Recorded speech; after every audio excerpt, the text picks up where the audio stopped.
Hello, fellow traders. 'Tis I, the Rumpled One, coming to you on Thursday, January the 4th, the year's 2024. Let's talk trading.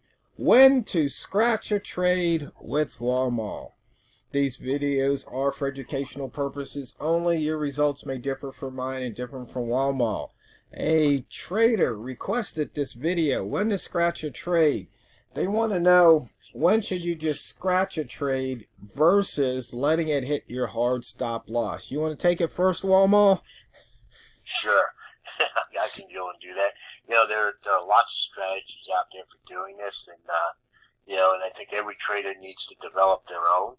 But I'll just talk about some of the strategies. You just go and you have a hard stop loss of X pips away, and that's just what you're willing to lose. Period. And you let it go till then, and you just let it. You're willing to let it take the chance to go and go all the way to it. The merits of that is the fact that you can literally set and forget, put your trade out there and say, this is where I'm looking to get to, and hands off the keyboard, hands off the rodent on your desk, and just let it go and do what it's going to go and do. And there's a less emotional drain on it, and it can be very, very profitable doing it that way. Because I can't tell you how many times for me anyway. Let's say I had my stop loss set at 10 pips, my hard stop set at 10 pips away, and it goes to 9.8, turns around and runs me into profit, and I get a nice little chunk of change. It's happened not once or twice, but it's happened a bunch of times. So that's a legitimate way to go and do it. Second way to go and do it is like you're looking at the chart. And you said this yesterday on the video, and I agree with you. And at the same time, I have one caveat to it. You said yesterday that once you're in the trade, the reason for getting in the trade doesn't matter anymore. You're in the trade, and you're absolutely right about that. The only thing I'd add to it, though, is if you now go back and look at the trade that you're now in, and you realize that, oh, shoot, I got into this trade because I didn't read this correctly, or I didn't see this. In other words, when I looked at, remember that word we talked about yesterday, that word at, not looking for, but looking at the chart, we recognize that, hey, we made a mistake. Now I can go and say, you know what? I'm in the trade. I'm going to scratch the trade because the reason why is because I don't have the conditions that made it possible to be in that trade. Now, of course, if I'm going in profit, hey, so be it. Take it, let it go until it starts to come back the other way. But if it's not, and you recognize that this was a mistake, I messed up, scratch it, take a small little loss. It's better take a small little loss than to be in a trade that you shouldn't have been in the first place, and it goes against you, and maybe it goes against you big time. So scratch it. So that'd be my advice on that. And, so those are the two big things in terms of ideas that are out there. What I do, though, is a little bit different, and that is that I don't look at trades in terms of, number of pips. I look at it in terms of dollars. And I know that I've said this before. There's a certain dollar figure that I'm willing to go and lose. And, and when I get to that point, that's when I scratch a trade, and so, I never get to or very rarely ever get to my hard stop where I'm willing to lose. Because when I say hard stop, or when that trader says hard stop, maybe my definition is a little bit different.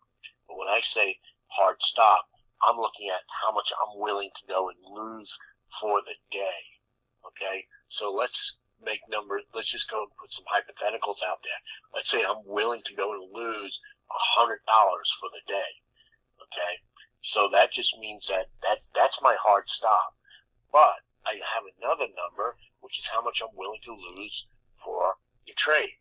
And so for me, I'm willing to go and lose basically half of, it used to be a third, but now it's half.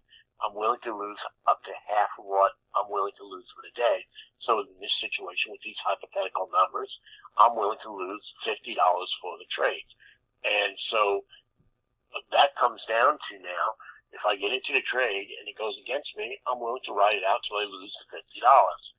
Now, at the same time, Here's the other part of that, a part of that.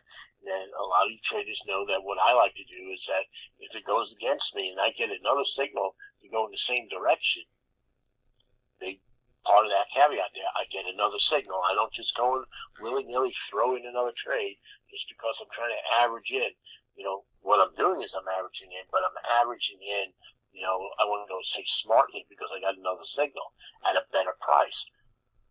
Now what I got to do is I got to go, and let's say that trade goes against me as well. I got to take the loss from the first trade plus the loss from the second trade and make sure that does not exceed how much I'm willing to lose, not for the day, but for the trade. So how can I do that and manage that? Well, the way you have to manage that is, let's say your account says that you're able, let's say your trading plan says you are able to go and trade up to one lot per trade. Well, if I'm willing to take 2 or 3 trades, I better only go and take maybe 3 mini lots, as opposed to taking 1 full lot, because otherwise I don't have enough room. And then somebody's going to go and say, but then you can't make as much because you're only taking 3 mini lots. Yeah, you're right. You can't make as much. But the thing is, what it has done is, what I've learned over time is the most important thing isn't as much as you win on a particular trade as it is how much are you losing when you're taking a trade. If you control your losses, your wins will come, and as long as you're controlling those losses, then you should be okay. So that's my take on how do you scratch a trade. So again, so the first thing that I went and mentioned, you messed up and you got into a trade you shouldn't have gotten into. Scratch it. Get out of it unless it's going in your direction, but scratch it. The second reason is that because you have a hard stop or a hard that's just sitting out there that you write it in the sand and say you don't cross this line in the sand, and if you do, you just get out. And it's not necessary. You can have a hard stop and a soft stop, and they can be in 2 different places. And then the third reason is what I just went over, the whole idea that I look at a dollar figure. I look at the dollar figure for all of the trades put together, what I like to call a deal. Yeah. So those are my ideas, sir. Yeah. Well, I guess for me, the only reason you should scratch a trade is if you made a mistake. In other words, you wanted to buy, and for some reason your hand jerked and you sold. That's when you scratch the trade. Because if you have a trading plan and it says, here's where my stop is, and you follow your plan, and it hits your stop, well, that's okay. Because, like you said, sometimes you could get within 1 point of stopping out and the thing reverses and you make money. That's happened to me also. And so the thing is, you don't want to override your plan, because once you start doing that, now you don't really have a plan. You're not trading your plan. Now, if you're a seated a pants trader where you just, that's okay. But if you've got a plan that says, hey, I go in here, I put my stop there, I put my TP there, like you mentioned, you set and you forget. There's nothing else for you to do. And it's so easy to manage your emotions rather than managing the trade, because that's what it all gets down to, is really managing your emotions. Because before we got on the phone, I had gotten stuck in a trade because I was at what, 93.9 that last half hour, and price just would not break it, or it came up. I could have maybe taken what, half a pip or something, and I didn't, and it reversed on me, and I was just sitting there for what, almost a half an hour, I think, or 15 minutes. But it's like, nope, I wasn't going to scratch that trade because it didn't get near where I needed to.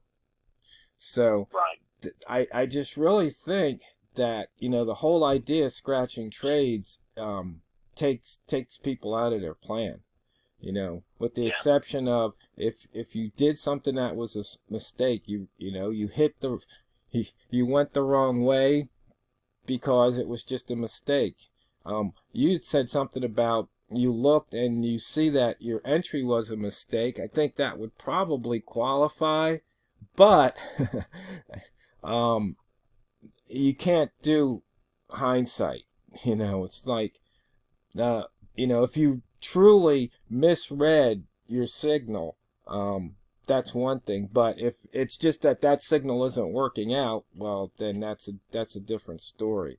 And it's so easy to start managing emotions, because it's real easy to tell if you're doing that. If you have one set of feelings when you're up and a different set of feelings when you're down, then you're managing your emotions. Yeah, and the thing is, I'm just going to go and jump on that a little bit, because you're absolutely right about that. You're managing your emotions, and here the reality is we're human beings and we manage emotions, whether we like to or not. We may think that we're a robot. You think about the Big Bang Theory, the TV series, Sheldon. Even he who claimed that he was trying to be he prided himself because he wanted to be the machine of the future, right? But the reality is, even he eventually gave in to his emotions with Amy.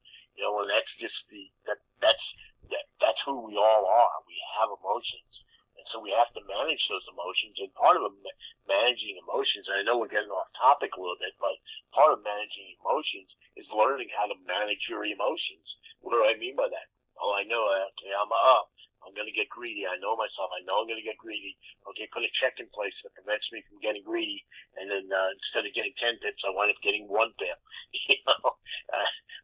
Or from the other side, where, some people, and this is my fault, is like, okay, I've gone against me. Okay, I should be getting out here because I've extended the amount of dollars I'm willing to go and lose.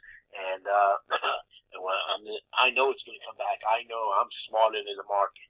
And you start managing the emotion. And, any trader tells you they've never had those experiences has never traded. Yeah. So they're probably playing with paper money or something. But that's just because, you go and read the annals of, some of the greatest traders that have ever walked, and graced the pits in New York City and Wall Street, or in Chicago, in the Mercantile Exchange. The reality is they all say the exact same thing. They all battle that. So, I'm no better than them. They're making billions of dollars. I'm certainly no better than them. Yeah, it's funny. I was just sitting here looking at the chart, and we're getting ready to make another outside bar here on M1, and it crossed the psychological 75. I was like, yeah, that would have been a nice little 2-3 pip trade real quick. Yep. Isn't hindsight so wonderful? Well, no, I was watching it because I watched it cross the 75, and then it went up about 2 or 3 pips, came back, touched it, went up, touched it, went up from there, went all the way up, broke the 80, then came all the way back down to 71, and then it did it again. Yeah, and it's funny because, your chart's probably different than mine because we've been noticing a lot of differences this morning, but my candle 2 is actually an inside bar. So when what's now an outside bar, candle 1, when it broke the top of that inside bar, that would have been a perfect little place to go and take an entry there. You had a break of an inside bar. You're above indicator 2. You're above, your idea of a mid dot, but a mid dot on the 1 minute, not the 5 minute. It's just a lot of reasons to go along there. If you would, it would have been a nice, easy 3.5 pips. Yeah. Yeah, so I hope we answered that trader's question. If not, let us know. Wanted to know about when to scratch a trade. So, fellow traders,